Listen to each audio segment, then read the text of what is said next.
Hare Rama, Rama Rama Hare Hare.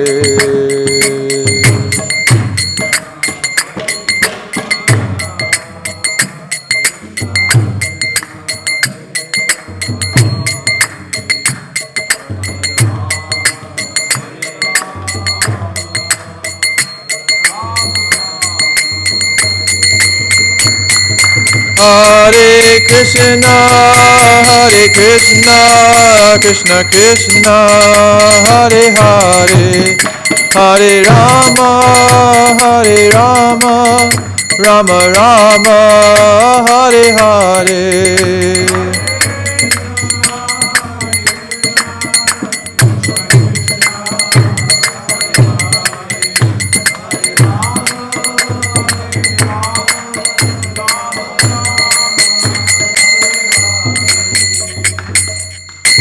Jai Om Vishnupad Paramahamsa Parivrajikacharya Ashtottara Sadashishi His Divine Grace A.C. Bhaktivedanta Swami Śrīla Prabhupada Ki Jai. Jai Om Vishnupad Paramahamsa Parivrajikacharya Ashtottara Sadashishi Bhakti Siddhanta Saraswati Goswami Maharaj Prabhupada Ki Jai. Ananta Koti Vaishnava Vrinda Ki Jai. Srimad Bhagavatam Ki Jai. Gaur Premanande Hari Hari Bol. All glories to the Simple Devotees, Hare Krishna. All glories to the Simple Devotees, Hare Krishna. All glories to the Simple Devotees, Hare Krishna.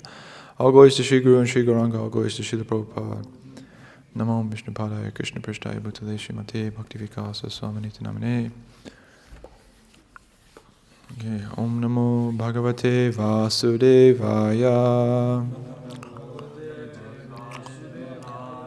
Om Namo Bhagavate Vasudevaya.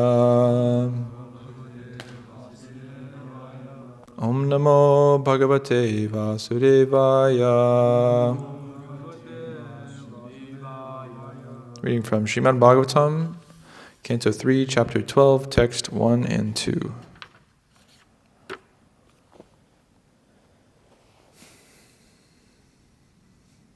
Okay.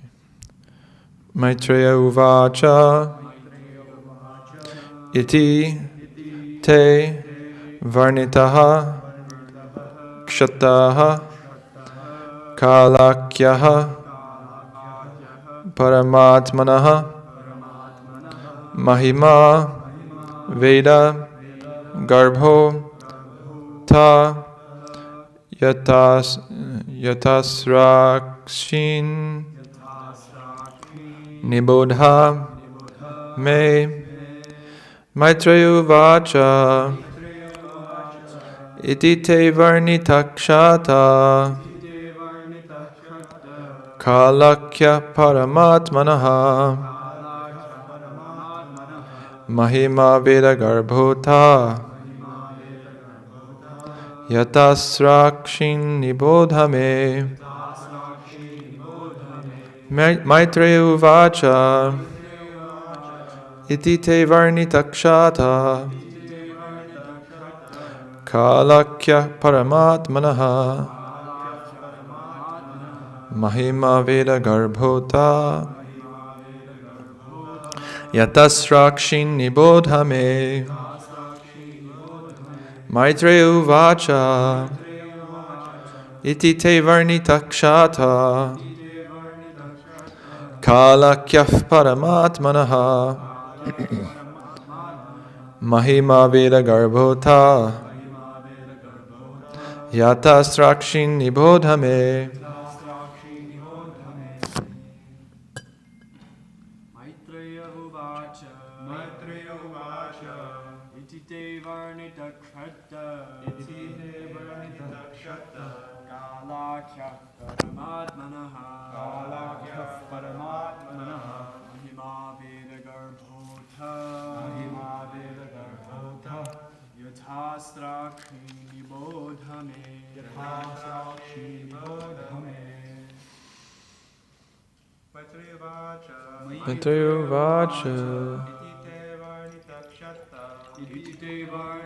kṣattaḥ kālākhyaḥ paramātmanaḥ mahimā veda-garbho ta yathā-srākṣīn nibodha me. Maitreya uvāca ite varṇitaḥ kṣattaḥ kālākhyaḥ paramātmanaḥ mahimā veda-garbho yathā-srākṣīn nibodha me. Maitreya uvāca iti te varṇitaḥ kṣattaḥ kāla-ākhyaḥ paramātmanaḥ mahimā veda-garbho yathā-srākṣīn nibodha me. Mataris. Maitreya uvāca iti te varṇitaḥ kṣattaḥ kālākhyaḥ paramātmanaḥ mahimā veda-garbho yathā-srākṣīn nibodha. Maitreya uvāca. Śrī Maitreya said, Iti, thus, te, unto you, varṇitaḥ, described, kṣattaḥ, O Vidura, kālākhyaḥ, by the name eternal time, paramātmanaḥ, of the Supersoul, mahimā, glories, veda-garbhaḥ, Lord Brahmā, the reservoir of the Vedas, atha, hereafter, yathā, as it is, asrākṣīt, did create, nibodha, just try to understand, from me. Translation by His Divine Grace A.C. Bhaktivedanta Swami Śrīla Prabhupada. Śrī Maitreya said, O learned Vidura, so far I have explained to you the glories of the form of the Supreme Personality of Godhead and his feature of kāla. Now you can hear from me about the creation of Brahmā, the reservoir of all Vedic knowledge. Text 2. Sasarja grindhatamisram atatamisram adikrit mahamoham cha moham cha tamaschagyana vrittayaha. Translation and purport by His Divine Grace A.C. Bhaktivedanta Swami Prabhupada. Brahmā first created the nescient engagements like self-deception, the sense of death, anger after frustration, the sense of false ownership, and the illusory bodily conception or forgetfulness of one's real identity. Purport. Before the factual creation of the living entities in different varieties of species, the conditions under which a living being in the material world has to live were created by Brahmā. Unless a living entity forgets his real identity, it is impossible for him to live in the material conditions of life. Therefore, the first condition of material existence is forgetfulness of one's real identity. And by forgetting one's real identity, one is sure to be afraid of death, although a pure living soul is deathless and birthless.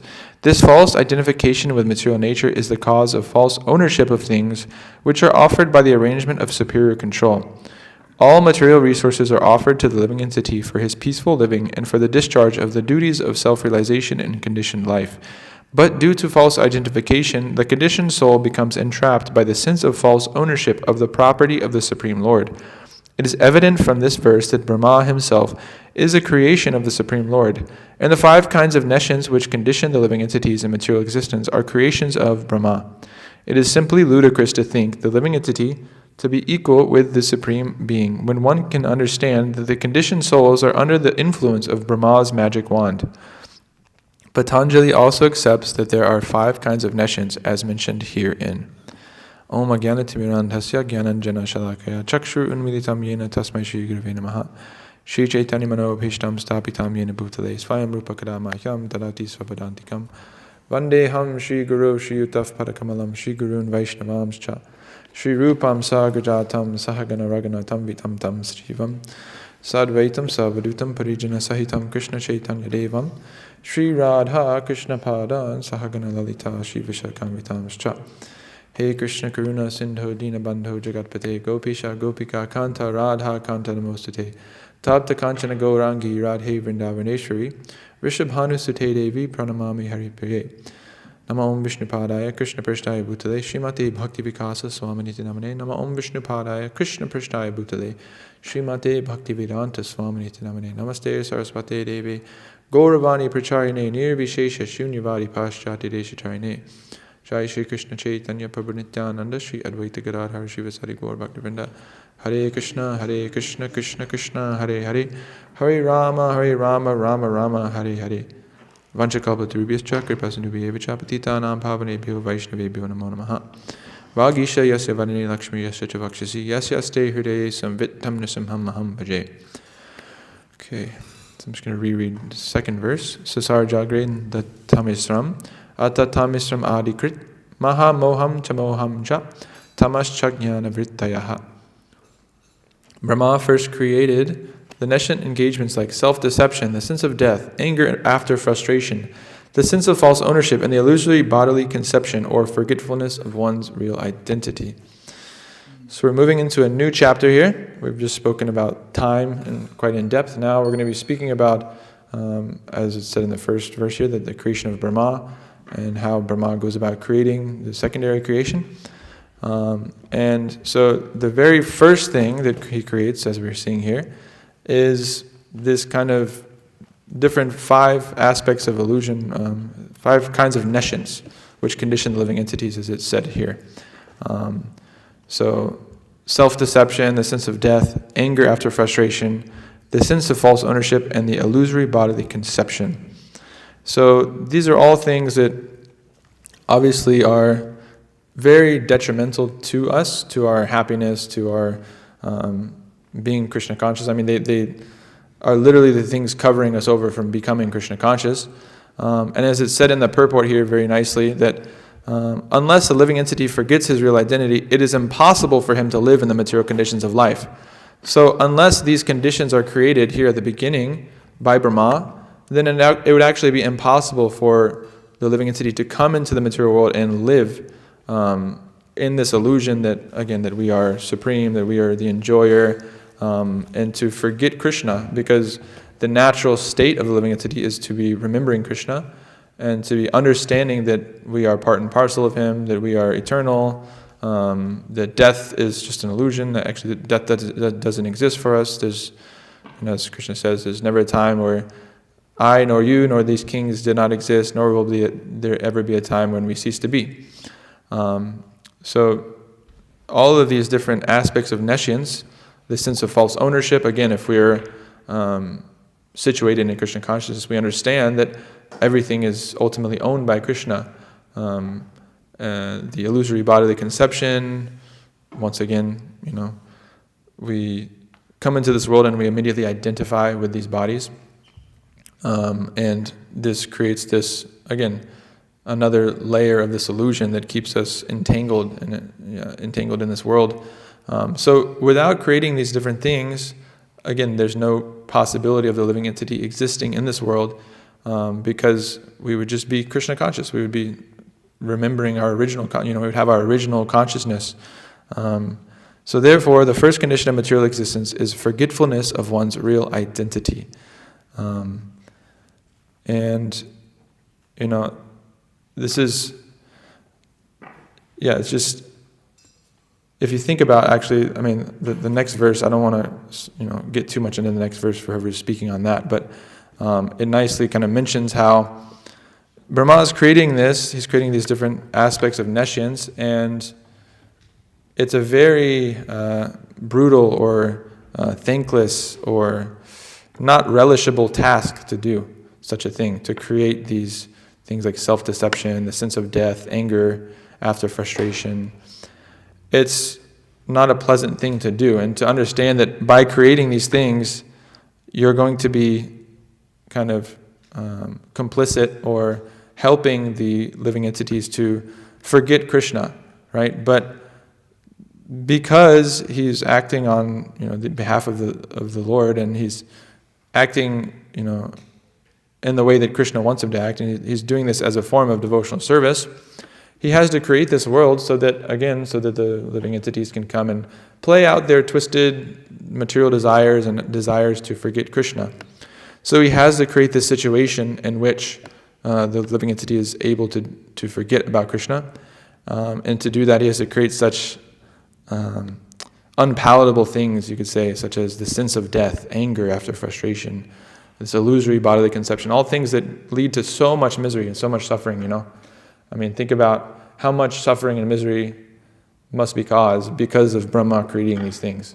Just the entire universe is full of living entities that are just going through countless lives full of suffering and birth, old age, disease, and death, and then, of course, being afflicted by our own minds, being afflicted by other living entities, nature, just unlimited amounts of suffering that are coming about because of this creation of these different things. And so it's not a very relishable thing that he's doing. He's not enjoying doing such a thing, And it actually talks about, again, in the next verse, that he, while he's doing this, he realizes that, obviously, and he meditates upon Krishna in order to kind of, rid himself of that negative feeling of that he's doing something that's not so palatable. And ultimately, we can understand too that I've talked about this before a while ago, but the fact that how much trouble has to be gone through to create this situation, this artificial situation in which we can forget Krishna, because it's completely natural. Actually, our real natural state is to be always thinking of Krishna and to be seeing Krishna in everything. I was just reading yesterday in the Bhagavatam, 11th canto, about how the different qualities and attributes of the different grades of devotees, so the Kanishthadikari, Madhyamadikari, and Uttamadikari, and that the Uttamadikari sees Krishna everywhere and just in everything, and that it doesn't necessarily mean, it actually said in the purport that it's not that like Narada Muni is always necessarily taking direct darshan of the Lord, but he sees in his energies and everything, he sees it all in relation to the Lord. And there's a really nice analogy in there as well, that just as a lusty man sees the world full of beautiful women, and they're just always conscious of women and beautiful women, that's the lens through which they see the world, kind of like it was this rose-tinted glasses, So they have that kind of filter on their vision. Similarly, the Uttamadikari, the topmost devotee, sees everything in relation to Krishna, and they can't see anything not in relation to him. So similarly, you might see, the sense of death, anger, and the illusory bodily conception. You might think, oh, these are separate from Krishna because these are what keeps us separate. But we can see here that how this is related to Krishna, because Brahmā is acting under the order of Krishna to create these things. And so these are the mechanisms by which the living entity is entrapped in this world. And so we can see all these things still in relation to Krishna, understand that this is the tools with which Brahmā has created the situation in which we are, again, trapped in this world. And, ultimately, I was thinking about this, that, all this trouble that's gone through to create such a situation, and so many different conditions have to be created. And really, all we have to thank for it, and all we have to blame for it is ourselves. We've created this situation for ourselves. We had this desire to, and continue to have it as long as we're not pure devotees. We have this desire to live separately and to enjoy separately, to try to gratify our senses, and to feel like we are supreme, right? To feel like we are we are God, ultimately, is our desire and our idea. And so it's really nobody's fault but our own that we're in this situation. And all of this has been created just so that we can kind of be like children, really. It's like a very childish thing to act in such a way, to defy our Creator, to defy Krishna, who's our dearmost friend, to defy someone who's got nothing but our greatest, best benefit and interest in mind, just because of enviousness, just because that we are envious of his position being supreme, and we want to be supreme. And because of that, we've been completely covered. And ultimately, it's like, I was again reflecting on this, that this is really like the topmost, the greatest loss that exists. I mean, you could think about all the loss of life and wars and genocides and whatever diseases and all these things. And yeah, it's very, very detrimental and very horrible. But ultimately we understand through Krishna conscious philosophy that yes, that's a lot of suffering there. But again, that's only one life out of how many countless lives that those living entities are going through.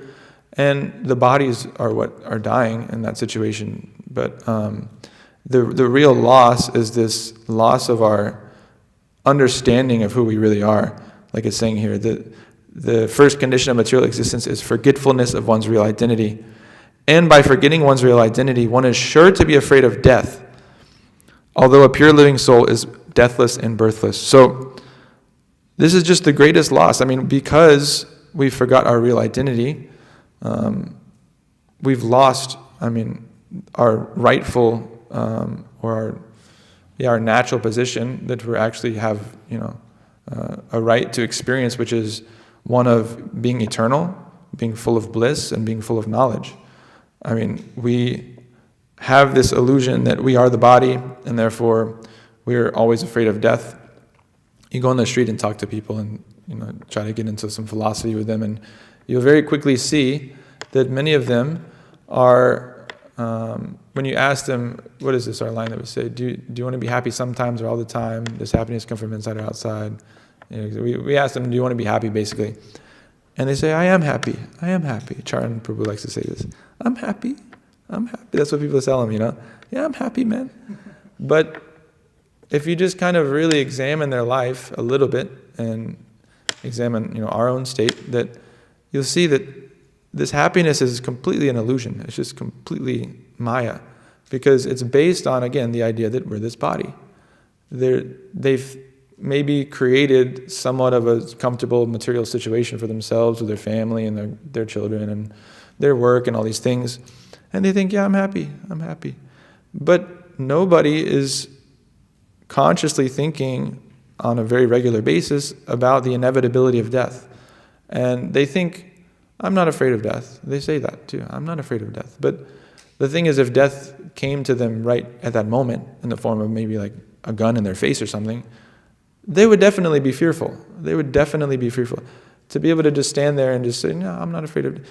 It makes no difference to me whether I'm alive or dead. They can't actually say that. But you can speak to them about that and explain that to them, and they kind of maybe get it for a second, but then they just go right back to forgetting and just being covered.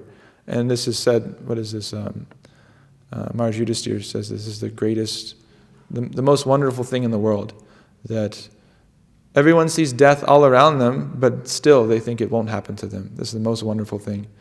And we can apply it to ourselves as well. Myself, I go, even though we're meant to be meditating on these things, or meant to be thinking about this, Bhaktisiddhanta Saraswati Thakur said that he preached on this verse, Labdha sudurlabhamidam bahu sambhavante manusham artadaman nityam api hariraha turnam yattita napateran amritya yavan nishayasaya vishaya kalusarvata syat.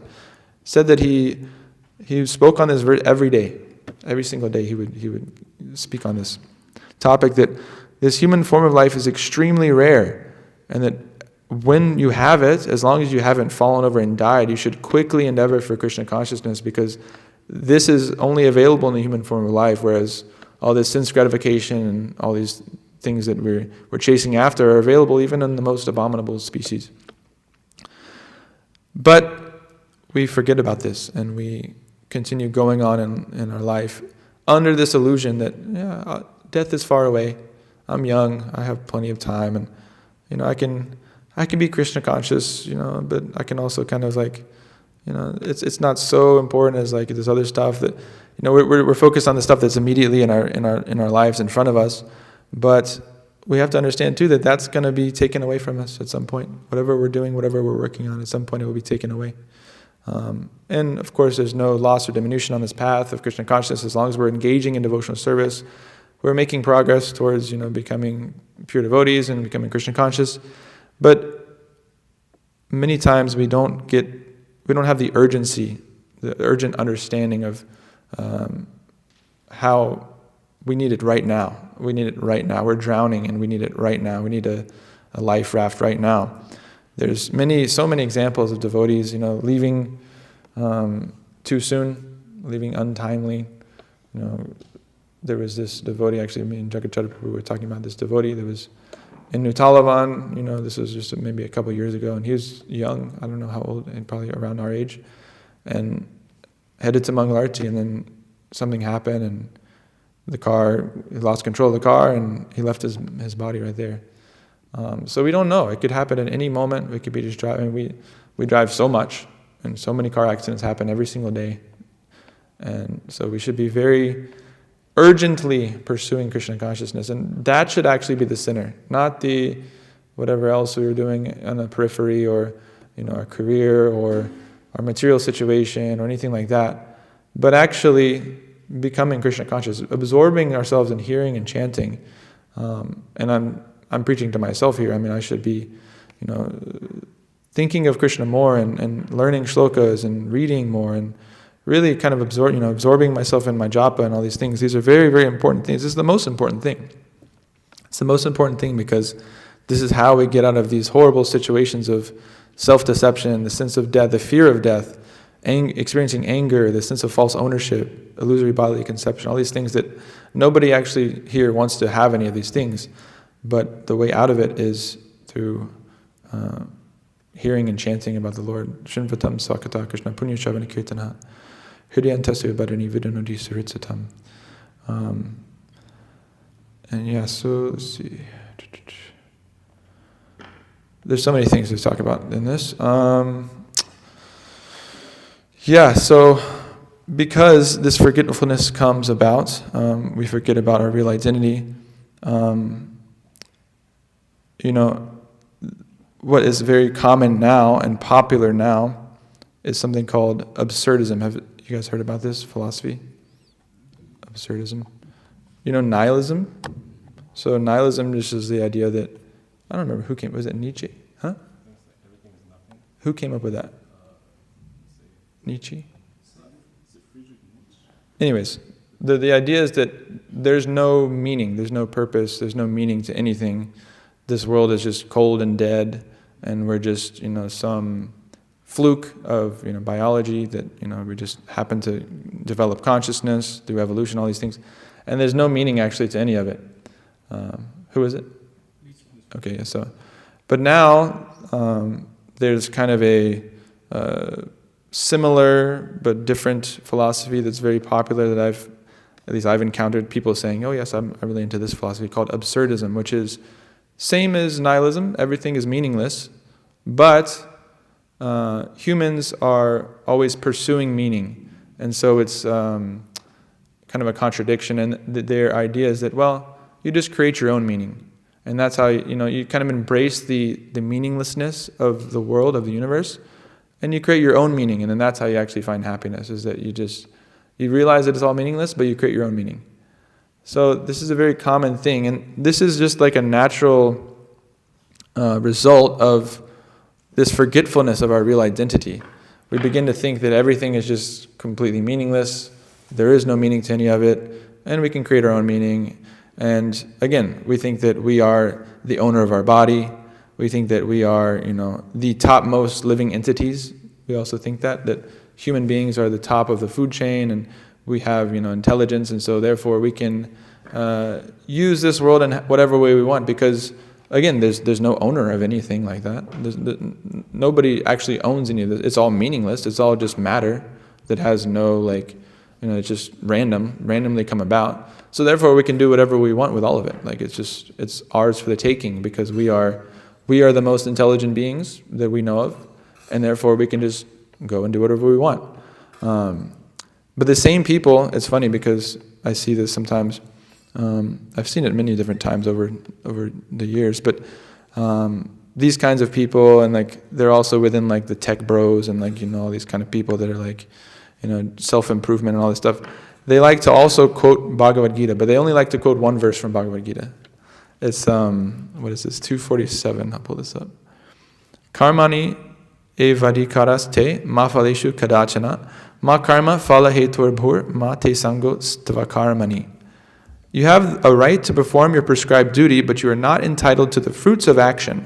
Never consider yourself the cause of the result of your activities, and never be attached to not doing your duty.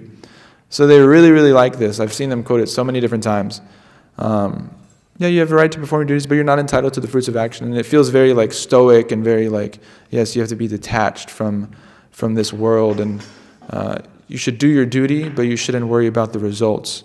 And so they kind of, they have a completely like atheistic like idea of this. Like this is just it. This is like the topmost philosophy, but they don't consider the fact that what else does it say in the Bhagavad Gita? They don't look at any of the other verses in the Bhagavad Gita or anything like that.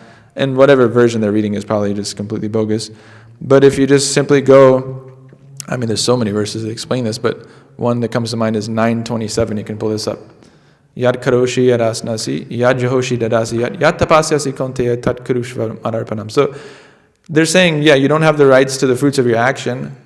Well, then who does have the rights to it? They don't ask that. They don't ask, who's the rightful, owner of the fruits of my action? If it's not me, is it just nobody gets it? But very clearly, Krishna says, whatever you do, whatever you eat, whatever you offer or give away, and whatever austerities you perform, do that as an offering to me. Very simply. So the fruits of our action are very clearly meant for Krishna, as being said in Bhagavad Gita. But they don't get into all that. They just take one little verse that they think, oh, this sounds very cool, and they kind of run with that. So they conveniently ignore, man mana bhava mad bhakto, sarva dharman pratyaja, so many things. And so, I just wanted to bring that up. That's kind of an interesting point. So this sense of false ownership, it also comes up. What does this say here in the purport? Things we falsely think we own are offered by the arrangement of superior control. So, let me see.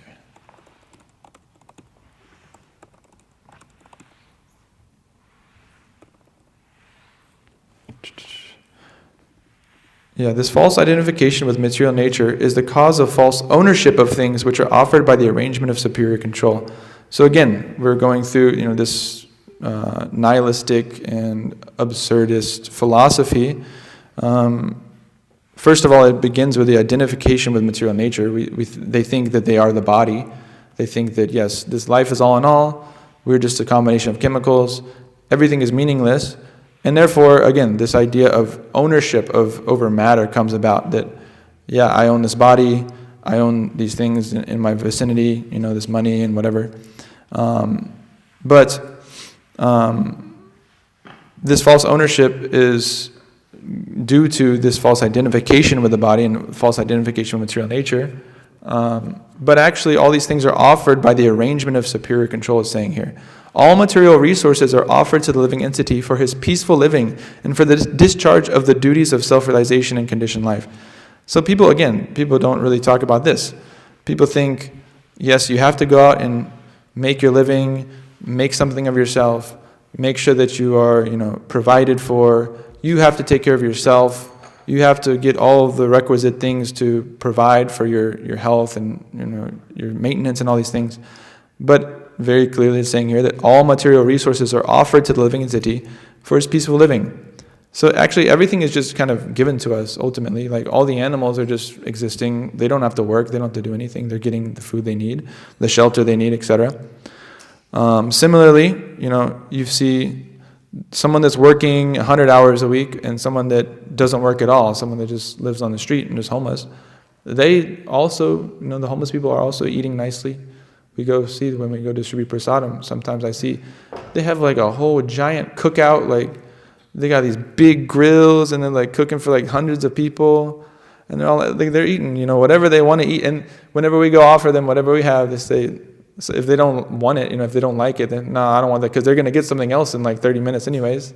So people are just coming and just like begging to basically feed them, so we can see Krishna has arranged it in such a way that the living entities get what they need. They get what they need to maintain the body and to continue on. And specifically mentioned here, these things are offered for the peaceful living of the living entity, so we can live peacefully, but also for the discharge of the duties of self-realization. And so this is where, again, the whole world nowadays gets it wrong, that they're thinking, yes, there's material facilities, all this, all this stuff that is being offered by material nature is for us to increase our sense gratification.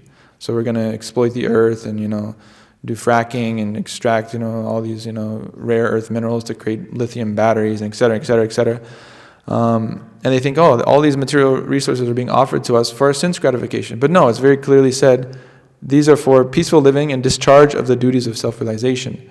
So this is, again, a very important point, and we've been discussing it a lot in terms of the farm community and things like that, the point is to reduce our needs, our material needs, and increase our time for discharging the duties of self-realization, which means what? Engaging in sadhana, hearing, chanting, preaching, distributing books, doing kirtan, cooking nice preparations for the Lord, reading Prabhupada's books, all these things.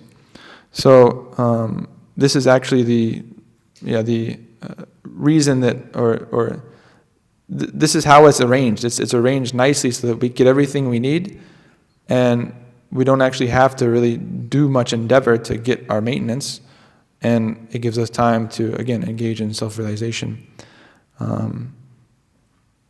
So that kind of covers everything I wanted to cover in this. If there's any questions or comments, please feel free to ask.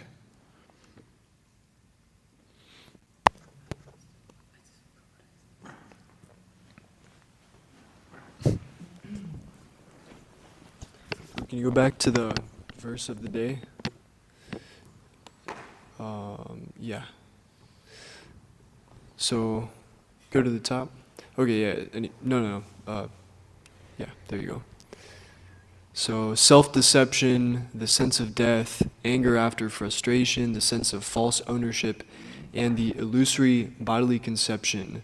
So, Brahmā created these things, and we hear that everything in the material world is a perverted reflection of what's in the spiritual world. But it seems like these things specifically are solely found in the material world. So I was wondering if you could speak on that. Yeah, that's a good point. Let's see. Well, specifically anger and frustration, that's also there in the material world, the spiritual world. Self-deception. So self-deception, there's this illusion that we, right? There's the two kinds of maya, mahimā and yogamaya, right? So in the spiritual world, Krishna also puts the living entities under illusion to, specifically for example, in Vrindavan, is that they forget that, or they don't realize that he's the Supreme Personality of Godhead. They think he's just, cowherd boy. And it increases that rasa. So there's kind of some sense of deception going on there. As far as the sense of death, I don't know on that one, because there is no death in the spiritual world. It's all there in the spiritual world, all of these. Because you have self-deception. The gopis see the tamal trees as Krishna. They stop performing pastimes, and they deceive themselves in that way. Okay, now at least we're getting to see Krishna like this. The sense of death. They feel like they're going to leave their body. All of the Vrindavan Vasis, when Krishna leaves leaves Vrindavan, they feel like they're all going to die. Yeah. When Krishna, anytime he performs his pastimes that are a little dangerous, anger after frustration, we see that with the, even with the maybe there with the gopis, they curse Lord Brahmā. That why have you created our eyelids? We to not even see Krishna for a moment. It's like 12 years or more.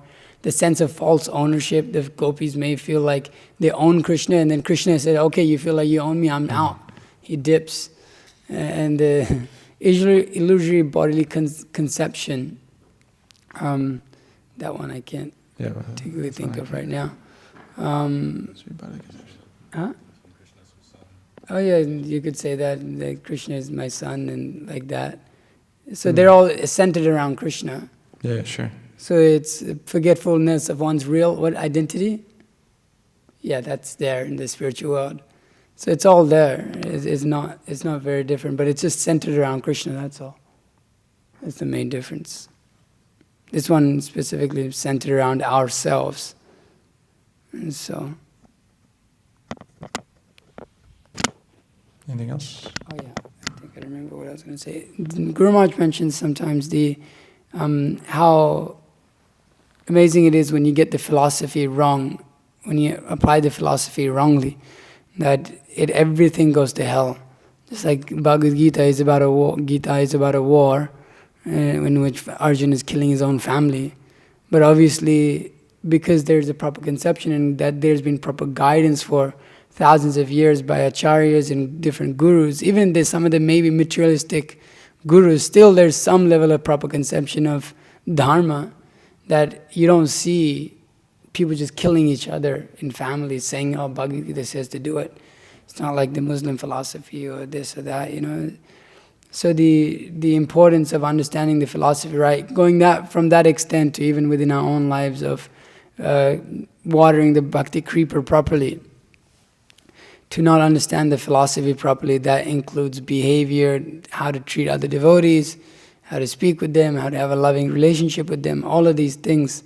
If that philosophy of Krishna consciousness is not applied properly, because, you know, there may be, even when we see the yogi, he doesn't like, there's instances in the Bhagavatam where we see the yogi, he doesn't live with other people, he takes association of himself. Okay, now I'm a great yogi, I don't have to be with other devotees, I just eat very quickly and leave.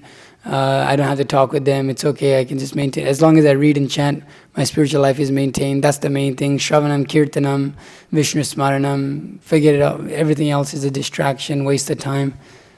So that is the philosophy, but then it's misapplied because you forget the other important principles that are there. So philosophy that is applied wrongly or not wholly, it just leads to one's own destruction or there's a difficult time in advancing in one's Krishna consciousness. And that hopefully will be revealed to us as we move on in Krishna consciousness. Sometimes we think a certain way about devotional service, and then we have to readjust that idea of what that devotional service is and what our idea of life is, because then we have to examine, is it coming from my wrong ideal of what moral is? And it's it's what is favorable for Krishna consciousness, what is unfavorable for Krishna consciousness. So you're mentioning that the application of philosophy in a false way, it becomes detrimental to not just oneself, but to others also. Okay. Anything else? What time is it? Oh, okay. Srimad Bhagavatam ki jai, Śrīla Prabhupada ki jai. Mancha Kalpatarubyascha, Kripa Sindhubhyascha, Padītānām Pāvanebhyo Vaishnavībhyo Namo Namaः.